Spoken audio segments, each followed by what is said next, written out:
కనకపు సింహాసనంపై సునకాన్ని కూర్చోపెడితే ఎలా ఉంటుందో అనేది పక్కన పెడితే ఓ సునకం ఏకంగా ఆ గ్రామ సర్పంచ్ కుర్చీనే ఆక్రమించేసింది.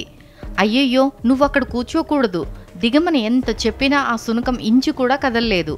సర్పంచ్ కుర్చీని వదిలేదే లేదంటున్న ఆ సునకాన్ని చూసేందుకు చుట్టుపక్కల ప్రజలు ఆ గ్రామ పంచాయతీ కార్యాలయానికి క్యూ కడుతున్నారు. ఈ ఘటన నిర్మల్ జిల్లాలో జరిగింది.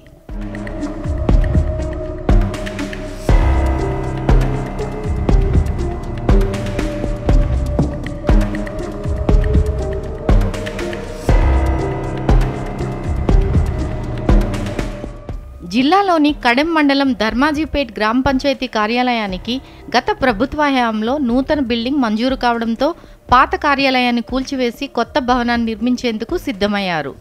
అప్పటి నుండి అద్దె భవనంలోనే గ్రామ పంచాయతీ కార్యాలయం నిర్వహిస్తున్నారు. ఉదయం పని మీద పంచాయతీ కార్యాలయానికి వచ్చిన స్థానికులకు షాకింగ్ సీన్ కనిపించింది. సర్పంచ్ చైర్లో ఓ సునకం పడుకుని ఉండటం చూసి అంతా షాక్ అయ్యారు. ఆ కుక్కను కుర్చీ నుంచి దించేందుకు ఎంత ప్రయత్నించినా ఆ సునకం ససేమిరా అంటూ కుర్చీలో నుంచి దిగలేదు. ఈ విషయం తెలుసుకున్న గ్రామ ప్రజలు కుక్కను చూసేందుకు క్యూ కడుతున్నారు. ఓ వ్యక్తి ఆ దృశ్యాన్ని వీడియో రికార్డ్ చేసి సోషల్ మీడియాలో పెట్టడంతో అది కాస్త వైరల్గా మారింది.